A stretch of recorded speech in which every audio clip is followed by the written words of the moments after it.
Hello hi നമസ്കാരം. ഇന്ന് ഞാൻ പരിചയപ്പെടുത്തുന്നത് കേരളത്തിൽ പരക്കെ കാണപ്പെടുന്ന ഒരു ഔഷധ സസ്യമാണ് കല്ലുരുക്കി.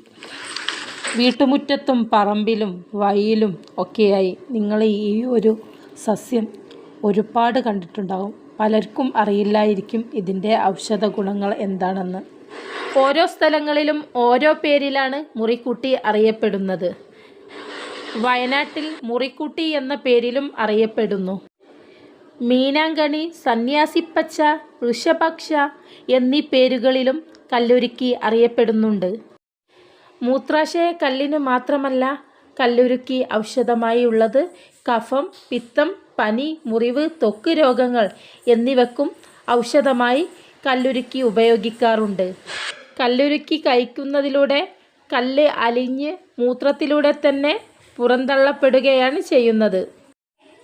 കല്ലുരുക്കി സമൂലം ഔഷധമാണ്. അതുകൊണ്ട് തന്നെ അതിൻ്റെ വേരടക്കം പറിച്ച് നമുക്ക് ഔഷധമാക്കി ഉപയോഗിച്ച് കഴിക്കാവുന്നതാണ്. ശരീരത്തിലുണ്ടാകുന്ന ചൊറിച്ചിൽ, കറുപ്പു നിറം എന്നിവയ്ക്കും കല്ലുരുക്കി അരച്ചു ശരീരത്തിൽ പുരട്ടാവുന്നതാണ്. കല്ലുരുക്കിയിലുമുണ്ട് ആൺപെൺ എന്നിങ്ങനെ 2 തരം ചെടികൾ. 2 ഇല വരുന്നതാണ് ആൺചെടി. ഇതാണ് ആൺചെടിയായിട്ട് നമുക്ക് കാണാം. 2 ഇലകൾ വരുന്നതാണ് ആൺചെടി. അതുപോലെ 3 ഇല അടുപ്പിച്ചു വരുന്നതാണ് പെൺചെടി. ചെടികൾ നിങ്ങൾക്ക് ശ്രദ്ധിച്ചാൽ മനസ്സിലാവും. ചില ചെടികളിൽ 2 ഇലകൾ മാത്രമാണുള്ളത്. ചിലതിന് 3 ഇലകൾ ഒരുമിച്ചായിട്ട് വരും.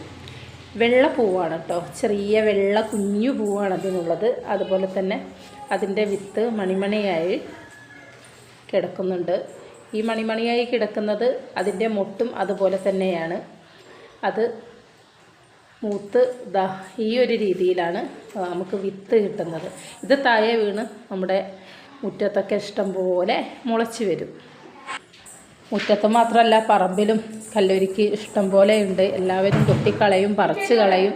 ഇതൊക്കെയാണ് ഈ കല്ലുരുക്കി കാണുമ്പോൾ തന്നെ എല്ലാവരും ചെയ്യുക. പക്ഷേ ഇതൊക്കെ ഔഷധമാണ് എന്ന് തിരിച്ചറിയുക. കുറച്ച് ദിവസമായി പ്രതികൂല കാലാവസ്ഥയാണ്. നല്ല മഴയുണ്ട്. അതുകൊണ്ട് മോള് കുടയായിട്ട് ഇറങ്ങിയിട്ടുണ്ട്. ഞാൻ വീഡിയോ എടുക്കാൻ ഇറങ്ങിയപ്പോൾ തന്നെ എൻ്റെ കൂടെ അവളും ആ ചെടി എന്താണെന്ന് അറിയാൻ വേണ്ടി കൂടെ തന്നെ ഉണ്ട്. അതുകൊണ്ട് കല്ലുരുക്കി നമുക്ക് അകത്തുനിന്ന് വീഡിയോ എടുക്കാമെന്ന് കരുതി കുറച്ച് കല്ലുരുക്കി പറിച്ചെടുത്തതാണ്. കല്ലുരുക്കിയിൽ ആണും പെണ്ണും 2 ചെടികളുണ്ടെന്ന് പറഞ്ഞു. ഈ 2 ചെടികളിൽ ആൺചെടിക്കാണ് കുറച്ച് വീര്യം കൂടുതലുള്ളത്. അത് കരുതി ആൺചെടി മാത്രം നമ്മുടെ മരുന്നിന് വേണ്ടി ഉപയോഗിക്കണം എന്നൊന്നുമില്ല. 2 ചെടിയും ആണും പെണ്ണും 2 ചെടിയും നമുക്ക് ഉപയോഗിക്കാം. 2ഉം ഔഷധ ഗുണങ്ങൾ ഉള്ള ചെടികൾ തന്നെയാണ്.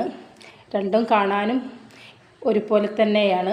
പക്ഷേ ഇല നിൽക്കുന്ന സ്ഥാനങ്ങളിൽ ചെറിയ വ്യത്യാസമുണ്ടെന്ന് മാത്രമേ ഉള്ളൂ.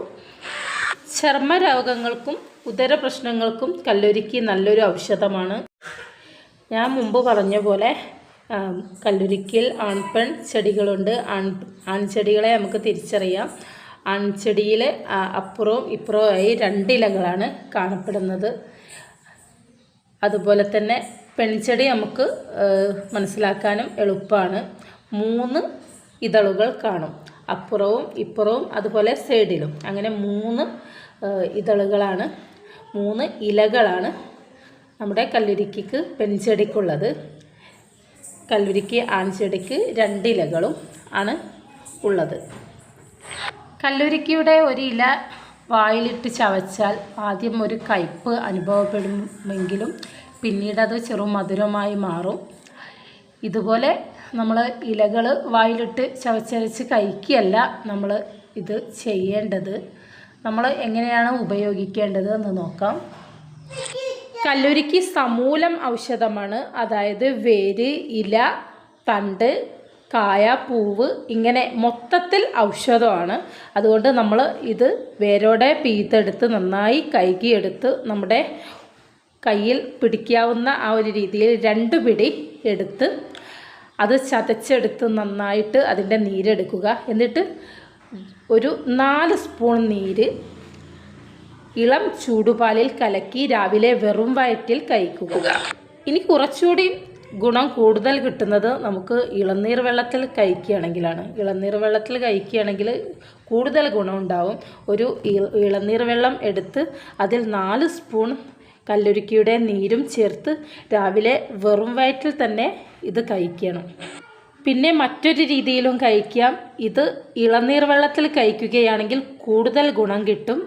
നമ്മളൊരു ഇളനീർ വെള്ളം എടുക്കുക, ഒരു തേങ്ങയുടെ ഒരു വെള്ളം എടുത്ത് അതിൽ 4 സ്പൂൺ കല്ലുരുക്കിയുടെ നീര് ചേർത്ത് കലക്കി രാവിലെ വെറും വയറ്റിൽ തന്നെ കഴിക്കണം. ഈ രീതിയിലൊക്കെ നമ്മൾ കല്ലുരുക്കിയെ ഉപയോഗപ്പെടുത്തുമ്പോൾ നമ്മൾ ശ്രദ്ധിക്കേണ്ട മറ്റൊരു കാര്യമുണ്ട്.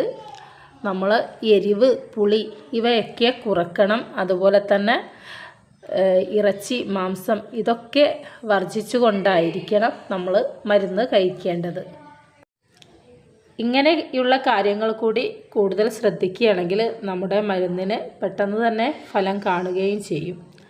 പിന്നെ ചിലർക്കൊക്കെ ഉണ്ടാകുന്ന ഒരു പ്രശ്നമാണ് മൂത്രത്തിൽ കൂടുതൽ പത. ഇങ്ങനെയുള്ളവർക്കും ഒരു ഇളനീർ വെള്ളത്തിൽ 4 സ്പൂൺ നീരെടുത്ത് കലക്കി രാവിലെ വെറും വയറ്റിൽ ആഴ്ചയിൽ ഒരിക്കൽ കഴിക്കുക കേട്ടോ. ഈ രീതിയിൽ കഴിച്ചാലും ആ ഒരു പ്രശ്നം പെട്ടെന്ന് തന്നെ മാറും. അതുപോലെ മരുന്ന് ഇളനീർ വെള്ളത്തിൽ കഴിക്കുകയാണെങ്കിൽ 2 ഇളനീർ വെള്ളം കൂടുതൽ കഴിക്കുക. മരുന്ന് കഴിച്ചതിന് ശേഷം 2 ഇളനീർ വെള്ളം കൂടുതൽ കഴിക്കുക. നന്നായി റെസ്റ്റ് എടുക്കുക. വെള്ളം നമ്മൾ കൂടുതലായി കഴിക്കുക. ഇങ്ങനെയൊക്കെ വേണം നമ്മൾ മരുന്ന് കഴിക്കുമ്പോൾ. പിന്നെ പലരും ചെയ്യുന്നൊരു കാര്യമാണ്, എന്ത് മരുന്ന് കേട്ടാലും അത് തന്നെ ദിവസങ്ങളോളം, മാസങ്ങളോളം അങ്ങനെ കഴിച്ചുകൊണ്ടിരിക്കും. അത് ഒരിക്കലും നല്ലതല്ല. നമ്മൾ ഒരു മരുന്ന് കഴിക്കുകയാണെങ്കിൽ 3 ദിവസം അല്ലെങ്കിൽ 7 ദിവസം മുതൽ 10 ദിവസം എന്നതാണ് അതിൻ്റെ ഒരു സമയം. അല്ലെങ്കിൽ ചുരുങ്ങിയത് 3 ദിവസമാണ് കഴിക്കേണ്ടത്. ഇത്രത്തോളം ഔഷധ ഗുണങ്ങൾ കല്ലുരുക്കിക്ക് ഉണ്ടെങ്കിലും ആരും സ്വയം ചികിത്സിക്കരുത്. ഇത് കഴിക്കാൻ ഉദ്ദേശിക്കുന്നവരാണെങ്കിൽ നല്ലൊരു വൈദ്യൻ്റെ ഉപദേശം തേടി മാത്രമേ ഇത് ഉപയോഗിക്കാവൂ. അതുപോലെ തന്നെ ചെടി മുഴുവനായി പറിച്ചു കളയരുത്. കാരണം ഓരോ ചെടിയും അമൂല്യമാണ്. അത് നമ്മൾ സംരക്ഷിച്ചു പോരേണ്ടത് നമ്മൾ ഓരോരുത്തരുടെയും കടമയാണ് എന്ന് പ്രത്യേകം ഓർമ്മിക്കണം. വീഡിയോ ഇഷ്ടപ്പെട്ടാൽ ലൈക്ക് ചെയ്യാനും ഷെയർ ചെയ്യാനും അതുപോലെ സബ്സ്ക്രൈബ് ചെയ്യാതെ കാണുന്നവരുണ്ടെങ്കിൽ സബ്സ്ക്രൈബ് ചെയ്യാനും മറക്കല്ലേ. പുതിയ വീഡിയോയുമായി വീണ്ടും കാണാം.